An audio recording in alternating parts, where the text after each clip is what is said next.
Journal entry 2003. It's been 3 years since my last entry, and it feels like so much has changed. All right, so here we are with the another episode of Just My Thoughts. I'm DWide. I'm Shorti, Brian, and Coyle. So today we're going to talk about some things that's going on in pop culture. Basically about backstory. Those of you who don't know, my brother was a stand-up comedian in his spare time. He's pretty funny too. Opened up for Dave Chappelle. Opened up for Mike Epps. Did the Laugh Factory, a lot of LA clubs and stuff. So he was well versed in the comedic world, and I've dabbled a little bit in stand up comedy. I've done a couple of open mics. Not nearly as funny as my brother. I'm more of a funny in a conversation type way. But so we have a little comedic background with that. So what do you say? Yeah, like I'm all about the power of laughter. I mean, you and I, we joke about, and we find stuff funny that other people may not find funny. But Yeah. a lot of our stuff I mean, it can range. My kids have tried to cancel me a few times with some of the jokes that I've said when you and I are talking. Oh yeah, that's why we gotta have that separate thread, man, because even anybody can try to cancel me around here. And now I've leaned into a darker humor side of things. It's well documented my struggles with grief, but a lot of us have that. But I've turned a lot of those grieving thoughts into jokes. For example, if someone who hasn't seen me in a while and they'll say, oh, I'm sorry to hear about your mother, I'm sorry to hear about your father. My response is, why? You ain't kill him. And and I think that's hilarious. But it catches some people off guard. But some people laugh about it. But that's my go-to now. Is like, well, I mean, I appreciate your sympathy, but I mean, you didn't do anything to cause their demise. But so Brian and I were talking earlier about the Druski skit. I'm speaking of people who's passed away, and I just dressed up as Kirk now, and the world is not happy with it at all. Nah, and we disclaimer: we are not trying to keep up with current events on social media. So when this comes out, I'm sure this thing will have evolved and whatever. But I think this is a bigger conversation about what's the line of comedy versus outrage or whatever, and is it cool? Is it not cool? Like, and Druski has that's not the first. So I was checking out how they were like. Well, how one of Erica's tweets was like, if the shoe was on the other foot and somebody would have done blackface, it would have been racist. Now, this is not the first time that Druski has done whiteface. I mean, he did it with the NASCAR redneck skit. Well, to piggyback off to your blackface comment, blackface in itself, and this may be controversial, what I'm getting ready to say, and I don't care because it's just my thoughts. For example, there's a way for a white man or a woman to portray a black man or a woman. The right way to do it is what Robert Downey Jr. did in Tropic Thunder. The wrong way to do it is to do it in a minstrel show setting back in the 20s. That's the actual traditional blackface where white people get up on stage and you pull every black stereotype out they can come up with. Black people with big lips, big eyes, eating watermelon and chicken at the same time. I've never eaten watermelon and chicken at the same time. I eat them both, but never at the same time. So that's blackface. And because my pops, he was a big fan of Amos and Andy. Now we watched the black version of it, but before that, it was a white version of them doing blackface and doing Amos and Andy back when they was doing that show. So that would you consider that kind of minstrel, or is that Well, still yeah, kind that's of an dimensional setting, but for the Druski situation, for his NASCAR joint and his Erica Kirk joint, first of all, his whoever does his makeup needs an Oscar because they're phenomenal. But he's he's doing it in a respectful manner. He's not those. I've seen those white boys at on NASCAR races look like the way Druski looked. I've seen that. I've seen that. He looked like a big version of Erica Kirk. Wasn't nobody really tripping when the Waynes did White Girls. They thought it was the funniest movie in the world. I think that movie's terrible, but a lot of people love it, and I don't think it's terrible because they dressed up as white girls. I just never really, not really a fan of Marlon and Shawn Wayne's movies. That's just me. I mean, they're talented, phenomenal people. It's not my brand of comedy. But nobody read. he didn't even mention Erica Kirk, and that's the thing. Is like it'd be different if he was targeting her. But I mean, of course, we see everybody sees the resemblance. But he didn't say this is I'm Erica Kirk. He didn't say that directly, but everybody got it. And like they said, she took the bait, and that's when it kind of snowballed. But I don't really think. And then there's the whole I was telling you about the Lion King situation about how the composer is suing the African comic for simply basically defamation, saying that his translation, the comedian's translation, is not the correct translation of what the composer wanted the song to be about. But I don't think comedy can go too far as long as it's funny. I don't because that's if we can't sit back and laugh at ourselves, then life's gonna be miserable. I mean, shit, gas is already $5 a gallon. I feel like whatever gas that I put in my car, because my car only takes premium, so it's $5 a gallon, and I feel like I'm scared to go over 88 miles an hour because I might go in a time machine. This shit got plutonium in it or something for it to be so expensive. So times are hard for everybody, even rich people. So why not laugh? Why not sit back and laugh at ourselves and find some humor in every situation? So like I said, I don't think comics can take it too far.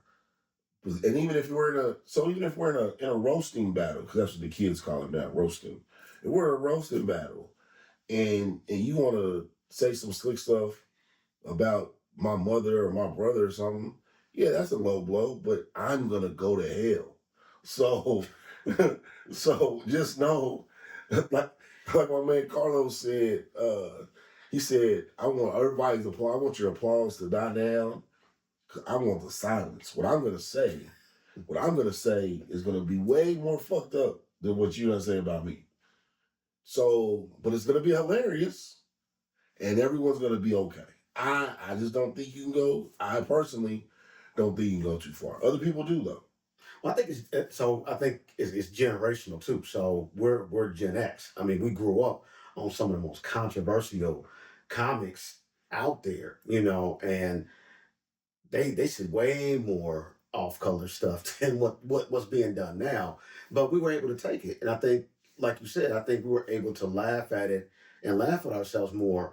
This new generation is like, they're so sensitive, and I think that's what I was thinking about, not just with Drewski, but like so the Scary Movie 6 is coming out this summer, and it's the Wayans brothers. It's a big deal because they're being brought back into the franchise after they lost the franchise, and they not pulling no stops. I mean, I've seen interviews and like little previews, and they going after everybody. And the thing is, they're like, we want to bring this comedy back because they feel like that's missing. And like I said, it's hilarious to me. I don't really take it too seriously because it is comedy.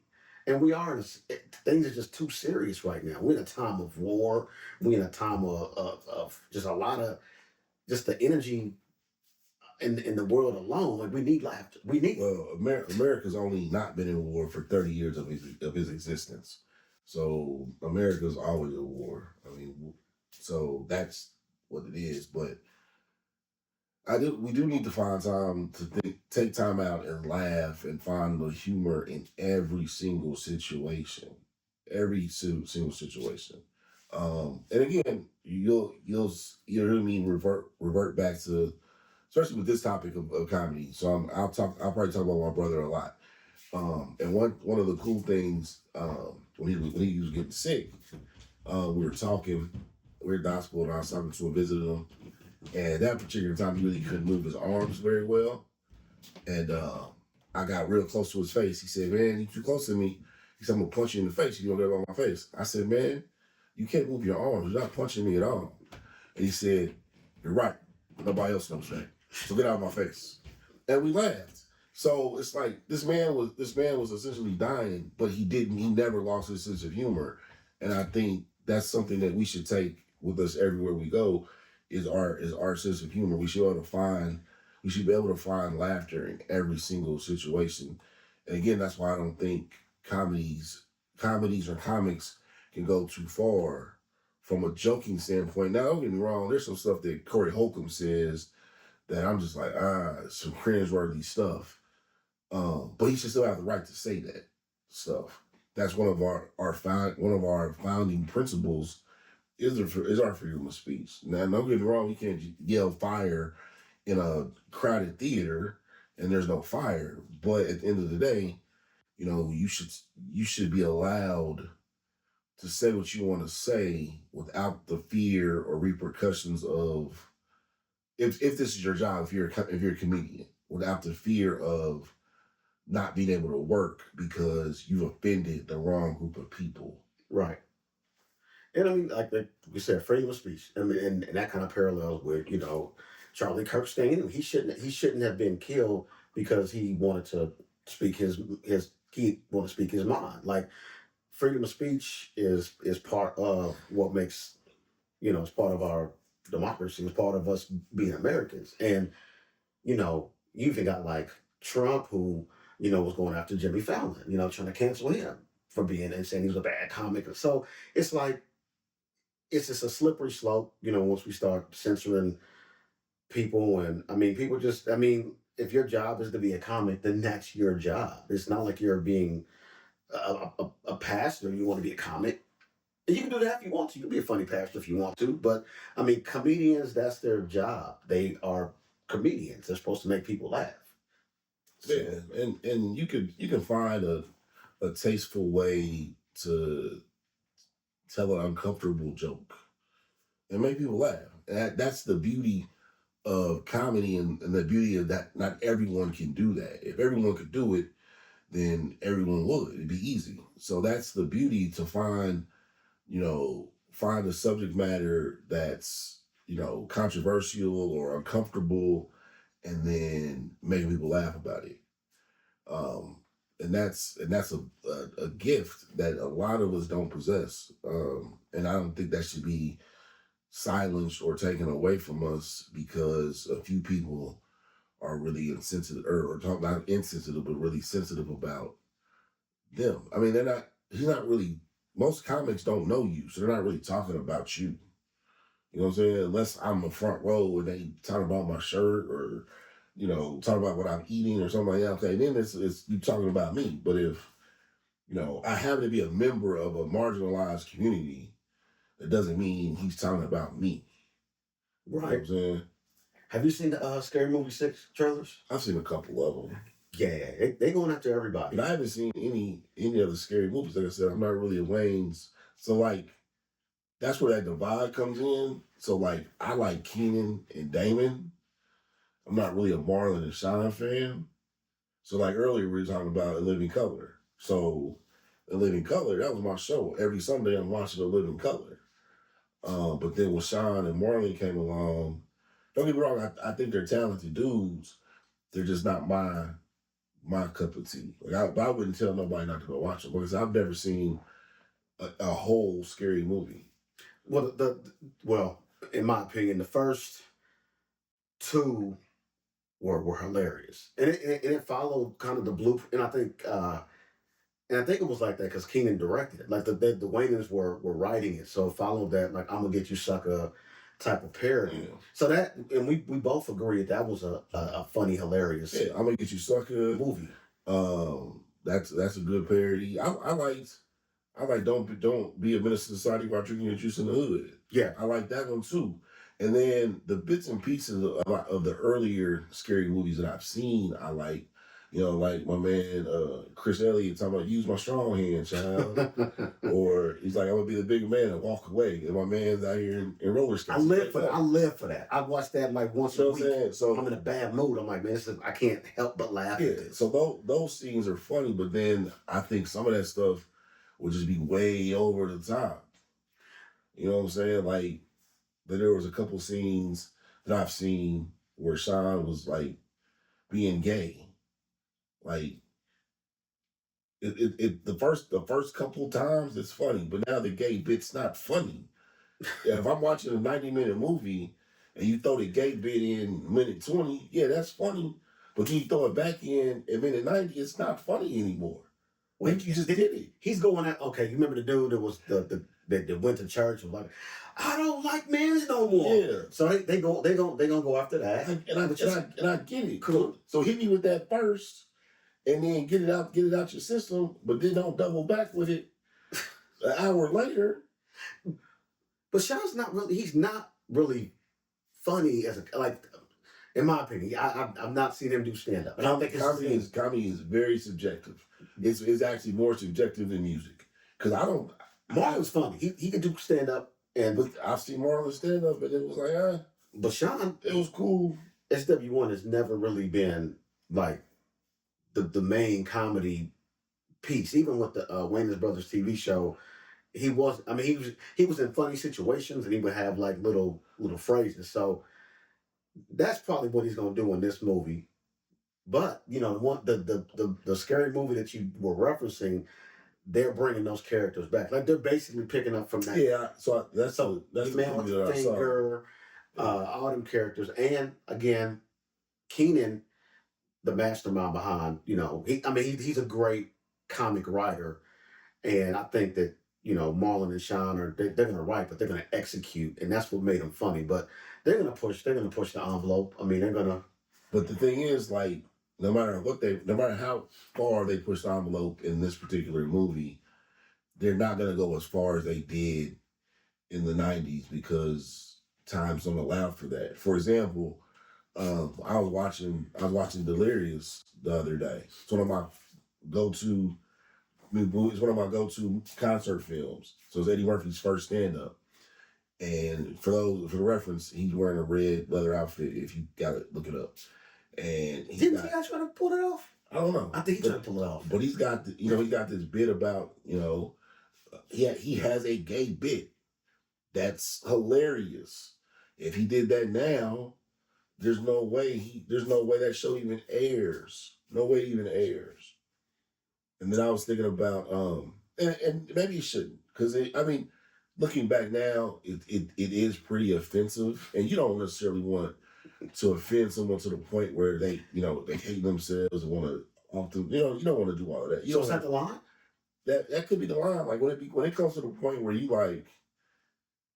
want to put your hands on somebody because they joke, then you might have crossed the line. So it sounds like there is a line there. There's a line to a certain extent. Like I said, I personally think you should be able to say whatever you want, but there's a line maybe you shouldn't necessarily go to. Like you should know the line and not get there. You know what I'm saying? But I was just thinking about like movies that we grew up watching that would never be made today. There's no way Revenge of the Nerds is made today. No way possible. That movie would be deemed obscene and offensive. They do fat shaming. They do all. Lamar is the stereotypical gay black dude. Spolnick is a rapist. Like, it's like, no way. There's no way you make that movie today. No way. What's the dude's name? Can we rest in peace to not Poindexter. Because the dude just passed. Yeah, he just died. So Nick. Yeah. Okay. Yeah. He just died. But yeah, I mean, but He raped Betty. yes. I'm not. It's but you know what? It didn't. And we saw that and didn't think nothing about it. It didn't. I mean, maybe it's something about me, but it didn't bother me to the point where I was just like, I can't ever. I can't watch. I watched the other ones after it, and I got past it like that quick because I knew it was comedy. So. Yeah, but I think that for that particular scene, you couldn't and shouldn't do that right now. That wasn't cool. Like I didn't think that was funny, but you're right. It didn't bother me. It didn't bother me as a kid. First of all, I should have been watching it as a kid. Anyway. First of all, I was like 8 years old. I should not have been watching it. But my parents go to bed at 10 o'clock. I got HBO. I'm watching on the big TV in the living room because I ain't got no TV in my room. And I'm watching it like this. See if anybody's coming. So, Lucky you with the HBO, man. I had to. Hey, man, my mother liked TV, man. My mother liked TV. And I'm watching, so lately I've been watching a lot of 80s movies. And I'm just like, man, so inappropriate. Like I was watching Wildcats, the Goldie Hawn movie with Wesley Snipes and Woody Harrelson. It's a high school football movie. So it resonates with me because I'm a coach. But like so every time the football team would win, she having victory parties at her crib. Whole team, whole school at her house. You know what I'm saying? They just spiked the punch. Girls out here getting drunk. Her daughter getting drunk at the house. Kids doing the do on her couch. Like, no way that gets made right now. Right. A lot of that stuff would not fly. But these are all this stuff we're talking about is also given to us under the guise of comedy. Like it's comedy. Like there's another one I forgot who I was talking to, but I don't know if you've ever seen Porky's. Yep. But Porky's is another one. That's hilarious. And that's full of racism. That movie is full of racism and misogyny and underage drinking. And it's hilarious. That made me think about even Family Guy. Family Guy, they've crossed a whole bunch of lines, you know what I mean? Because they did a Porky skit in there too. So, and then, the characters, they all had Herbert the Pervert, you know what I mean? Like Quagmire, just like, so, I mean, comedy is subjective. It's subjective. It's subjective. Druski, he can't lose right now, man. He's not every skit is funny, but I mean he's ruffling feathers, which I think that's part of his. Well, and then he kind of started it. I don't know if you watched NFL Honors, but so the NFL, the week of the Super Bowl, the Friday night before the Super Bowl, they have their awards show, so their version of the Oscars or the Grammys. And there was a dude, I can't remember his name. He won, I think, NFL Rookie of the Year, Offensive Rookie of the Year. He won a major award. I can't pronounce his name, so I'm not even gonna try. But Druski just butchered his shit, trying to be funny. He was trying to get it off. Like he was trying to get this joke off. And like this is one of this dude's big. This is this dude's career defining moment, and you up here trying to get jokes off. So maybe that could be the line we talking about. Like read the room. Like everything doesn't need to be funny all the time. You know what I'm saying? Yeah, and again, that's a comedian's job is to be a comedian. It's up to them to read the room. I mean, push the envelope, but read the room. You know what I mean? You like Dave Chappelle does a great job of reading the room and being. Now a lot of people he's not the Chappelle Show Dave, but I mean, he reads the room. He's mature. He's still a comic. He knows how to what and what not to do. Like it's up to him to figure out what the line is. But yeah, but then you get set comedians like Kevin Hart. He'll probably never do anything controversial because he don't want to mess the bag up. You know what I'm saying? So he'll always play safe. Like I don't know if you saw his last special. It's on Netflix. It came out maybe 2-3 months ago. and basically most of his jokes were about Michael Jordan. Like he was killing Jordan the way Jordan dresses. Michael Jordan is the greatest basketball player to ever walk Earth, and his suit game is immaculate. But his casual dress is trash. Like he's one of the worst casual dressers you'll ever see in life. And Kevin Hart was killing him. But he knows Michael's not gonna say nothing, Right. because Michael doesn't. But Michael ain't go. He'll see him in street pride and just, if Michael Jordan's at a party and Kevin Hart's at a party, or Kevin Hart's trying to get into the party, Michael will be like, don't let him in. Kevin Hart ain't getting in. Because Michael Jordan is on a different level than Kevin Hart. Right. So Michael's petty like that. Like he'll do something like that. He's not gonna get on. Don't let him in. Yeah, he's gonna get on TV. He's not gonna get on TV and take shots at Kevin Hart. But they're gonna be somewhere. Right. And Mike's gonna flex. And Kevin's gonna be sitting outside somewhere. But I mean but then you got comics like Corey Holcomb. He don't care. Like he out here beating people up, beating women up, which is terrible. And then talking about he ain't hit her. Nah, nigga, you hit her. I saw it on tape. You're a despicable human being. Like, so there's a line. Yeah, there is a line. I mean, there's no line to what you can say. But there's a line to what you can do. You can't go around just beating people up for no reason. Right. Especially women when you 6'3", 400 pounds. Like he's a big man.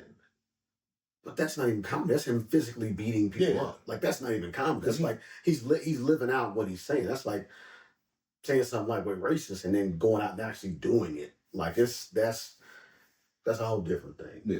But I was like, I was thinking about comedy. I was thinking about, the Druski skit. I'm thinking about Scary Movie 6. I'm thinking about, comedy. Because I like when I'm frustrated or down, I'll watch funny clips, and sometimes it makes my day better. Even if I'm having the worst day in the world, the right clip of something from a comic is you watch clips that are funny to you. Yeah. Your sense of humor is a little different. So is mine though. So, but I mean, we find a way to meet in the middle. You know what I mean? I'm more of a. I'm not a. I'm more of a dry comic now. Larry David is one of my favorite comedians. And it's like my wife. She's trying to like them type. She likes more of the slapstick. She likes slapstick comedy. I'm more of a like let it build. And you just talking conversational. That's funny. Like, Vince Vaughn's not a comedian, but they do funny stuff. But it takes a while to get there. Larry David, Seinfeld. It's not like knock knock or here's a what's that? It's not what's Gillinger, the guy that was like, all right, let me bust this watermelon. It's not like slapstick. It's like it takes. Oh, he's talking about Gallagher. Gallagher. I want to say Gillinger. Yeah, Gallagher. I don't even know why. What Gallagher? That was funny too. Dave Chappelle about Gallagher. Yeah, I got warrants. But some people like funny stuff, like Three Stooges. They like that, and I think that's where the Sean and Marlon they kind of fall into that. They do funny stuff. Yeah, Marlon's a physical. He's a physical comedian. Jim Carrey is like something. A lot of those guys are physical. But I think, for me, I'm so sarcastic that I love sarcastic comedy. Like one of my favorite Larry David bits. Forgot what show it was, which episode it was on Curb, but it was Ben Stiller's birthday. So Ben Stiller's birthday party, and come to find out, Ben Stiller's birthday was actually a week and a half or 2 weeks prior to his birthday, prior to the party. So now everybody, they bring the cake out and then everybody sing happy birthday, and Larry refuses to sing happy birthday. He doesn't sing happy birthday. Because it's not his birthday. Yeah, because Ben. So after everybody's going back to mingling, Ben noticed that Larry didn't sing. So when everybody goes back to mingling and partying and whatnot, he confronts Larry and asks Larry why he didn't sing. Larry said, because it's not your birthday. He said, this is my birthday party. He said, your birthday was 2 weeks ago. He said, you have a 1 week window to celebrate your birthday. And that's a week and a half. He said, you're outside that window. And they're going back and forth. Ben Stiller's telling him he should be singing, and Larry's like, no, it's not. And now, since that episode, I live my life by that shit. If I'm at somebody's birthday party and their birthday was 2 weeks ago, I'm not singing happy birthday. I'm not. We just here to party, buddy. It is not your birthday. Your birthday was 2 weeks ago. That's why when people be like, I'm celebrating all month. Why you celebrating all month? That's selfish. So on behalf of just my thoughts, watch Curb Your Enthusiasm if you like that kind of, because most episodes are funny to me. Like they take a minute to get there, but it's funny. It keeps you. I love it. It's one of my favorite series. Righteous Gemstones is also a good one. Basically anything on HBO comedy, you'll find some great stuff on there. But then there's some stuff, like I said, Larry crossed a couple lines that, would be deemed super offensive, but he found a way to make it funny. For example, there's almost a whole season called Meet the Blacks. And Larry lets a black family live in his house. And one of them is... is that Jay Smooth? Yeah, that's when JB Smooth shows up. Yeah. But Larry was dating Vivica Fox. So there's a lot. So JB Smooth and Vivica Fox were brother and sister. And then there's another lady who was their mother. And there's a lot of racial humor in there during that time. And if you were super sensitive or get offended easily, you could be like, man, fuck Curb Your Enthusiasm. That was racist. It wasn't racist. It was funny. I think the word racist and racism gets thrown out so much that it's kind of losing its meaning. Because everything a white person does, it was a joke for black people isn't racist, and vice versa. First of all, let me just say this. This is just my thoughts. Black people that don't have power can't be racist. Because racism is a system that someone needs to have power over somebody. And if a black person doesn't have power, they can't be racist. They can be prejudiced. They can hate anything. They can hate anybody. But they can't be racist. So let's get that out there. So there's no such thing as reverse racism. It's not real. Because you have to have the power. Yes, because you have to have the power. Now for me, I'm a business owner. I can be racist because I have the power to say who and what is working for my company. But you don't have a business. I do. Oh, you do. So you can be racist too. Oh, yes. Yeah. Be Chris Creative. I don't know employees yet. I don't know employees yet. But you could too be racist. Yeah. So, but most white people can't. So let's just get that out there. So every joke isn't necessarily a racist thing to it, because that might be that comedian's lived experience. Like Bill Maher, not Bill Maher. Yeah, Bill Maher. He used to have red hair, now he's bald. But he's married to a black woman. So Bill Burr. Right. Yeah, Maher is the white dude who has a show on HBO. Yeah, Bill Burr. Another one I love because he's super sarcastic. But Bill's married to a black woman, so he may tell a joke. He may tell a black joke, or Gary Owen may tell a black joke because he too is married to a black woman that could be deemed offensive, but that's his lived experience. So I don't necessarily think that would be offensive.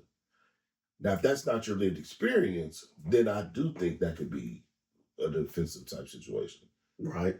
You know what I'm saying? Vice versa. If I'm out here making jokes about white girls and white boys, but I don't have any white people in my immediate family, like I'm not married to a white woman, or not one of my best friends is a white. Like I don't have a lived experience with white people. Why am I making these generic, unnecessary jokes? You know what I'm saying? Yeah. those could be deemed offensive because I don't have that lived experience. I mean, like just to kind of just bring it all back around. I do agree that comedy is subjective. And comedians have a job to be funny. That's their job. And I mean, people just need to, and we got freedom of speech. I, there may or may not be a line. I think there is a line. Read the room, and if you don't like it, just scroll past it. You know what I mean? Like, but we'd love to hear your thoughts. Just weigh in on what y'all think. Does Druski go too far? Is there a line with comedy? Just whatever. So Yeah, put your comments below. And we'll read them and see what happens. yep. Oh, by the way, this episode was brought to you by All Black Air Force Ones, cause it's a jungle out here, man. We gotta let these YNs know, man, that we ain't playing around, man. Like, now, on that note, we're gonna wrap it up. I just bought my son some all black Air Force Ones, and my wife's cousin was working at the store. She's a store manager, and so I'm in the store giggling like a little kid, and my son is like, "Why you laughing?" I said, "You get these black Air Force Ones." I said, "Man, you dangerous," and he didn't know what we was talking about. So he asked his cousin, and she said, "Man, what you trying to do? You about to start robbing people?" It's like, and so he's like, "I would never do that." So hey, but I remember when I was a kid, Black Air Force Ones was a joint. Now you out here breaking into people's cribs with them shiesty bags. they shouldn't be canceled, man. I think they about to make a patent leather one that you can wear with a suit. So why we cancel? Let's stop Let's ain't nothing wrong with the Black Air Force Ones. Let's just bring it back. Like uncancel it. Like shout out to Greg Daz, man. He don't care. He'll show up with the Black Air Force Ones and not even flinch. So and he's not gonna rob. He's not gonna rob anybody. No, I don't want him to rob anybody. No, he's one of the happiest people you ever meet. And he's got Black Air Force One. I love him. He's the happiest person, and he's wearing these shoes that have this stigma with it. So just know, you see me with some Air Force Ones, I'm doing bad. I'm coming to eat. All right, like DMX said, what you want it with? You want it with a dog or the gun?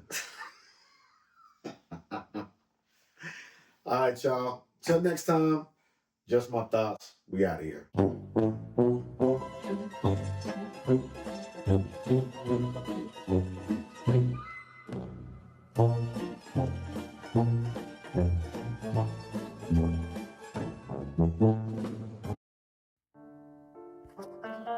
Journal entry 2003. It's been 3 years since my last entry, and it feels like so much has changed.